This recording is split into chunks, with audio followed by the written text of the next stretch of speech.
vous savez que c'est votre tête qui crée votre vie. Mais n'oubliez pas que ce que vous dites, c'est ce que vous affirmez désirer.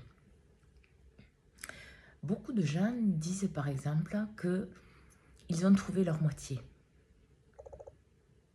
Mais ils ne se rendent pas compte comment ils s'imputent des choses et qu'ils imputent des choses à l'autre. Dans la vérité de ce que vous êtes, vous devez être dans la complétude. Si vous cherchez votre moitié, c'est que vous-même, vous connaissez vos vides, vos manques, et en fait, vous ne les comblez pas. Qu'est-ce que ça va attirer dans votre situation? Par exemple, vous cherchez votre moitié parce que vous avez besoin qu'on vous accorde de l'attention, de l'amour et de la présence. Ok. Énergétiquement, votre âme, votre cœur, vos parties les plus élevées vont vous envoyer des personnes qui ne vous montreront pas leur amour, qui ne seront pas présentes pour vous parce que vous-même, vous n'êtes pas dans votre complétude. Vous cherchez à combler un vide que vous-même, vous ne remplissez pas. N'oublions pas que quand vous voulez faire partie du tout, vous devez être tout. Donc, vous devez être dans la complétude.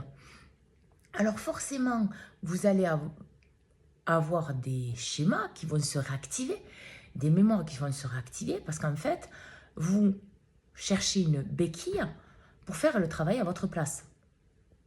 Et donc, de ce fait, vous n'êtes pas authentique avec vous, vous n'êtes pas authentique avec l'autre parce que vous suivez vos schémas. Et cela veut dire quoi? Cela veut dire qu'en fait, vous cherchez quelqu'un qui puisse vous remplir. Mais l'humain, il doit être capable, seul, de se remplir lui-même. Ça veut dire quoi? Ça veut dire que tout simplement, on ne peut pas dire à un humain, en fait, va voir cet autre humain, il va te remplir. Non. Que vous parliez énergétiquement, physiquement, financièrement, mentalement ou autre, vous devez être capable de vous remplir vous-même. Et vous remplir, c'est être à l'écoute de vous. Vous ne pouvez pas.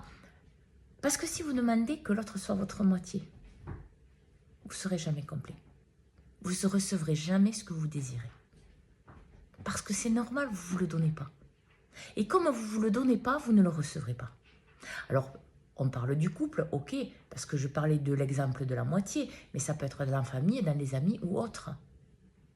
Vous devez être votre propre complétude. Quand vous dites l'autre c'est ma moitié, vous êtes coupé, l'autre est coupé.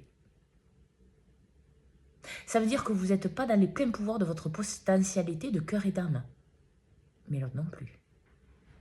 Donc forcément, vous allez attirer la souffrance, des dépendances, de la manipulation et des choses qui n'ont rien à faire dans votre relation. Et peu importe le domaine. Alors regardez bien les mots que vous utilisez. Regardez bien pourquoi vous le faites. Si vous cherchez la vérité dans un couple, vous êtes dans la complétude. Et forcément, celui en face sera dans la complétude de qui il est ou de qui elle est. Et c'est normal. Parce que vous attirez ce que vous êtes. Donc si vous cherchez en pensant la moitié, ça veut dire que vous voulez que l'autre comble vos vides, vos manques, vos impossibilités et fasse le travail à votre place, ce qui n'est pas juste.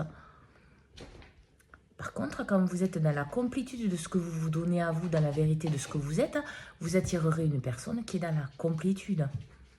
Pourquoi? Parce qu'en fait, cette personne va se mettre en marche pour être dans sa complétude. Regardez les mots que vous utilisez, ils ont un sens. Et sachez que si vous utilisez des mots, c'est que vous êtes d'accord avec ces mots. Et donc, vous engagez une énergie et une action dans ce sens-là. Alors, est-ce que vous parlez de moitié ou de complétude? Tout ça détermine votre avenir dans tous les domaines de votre vie et dans toutes vos relations. Bonne journée.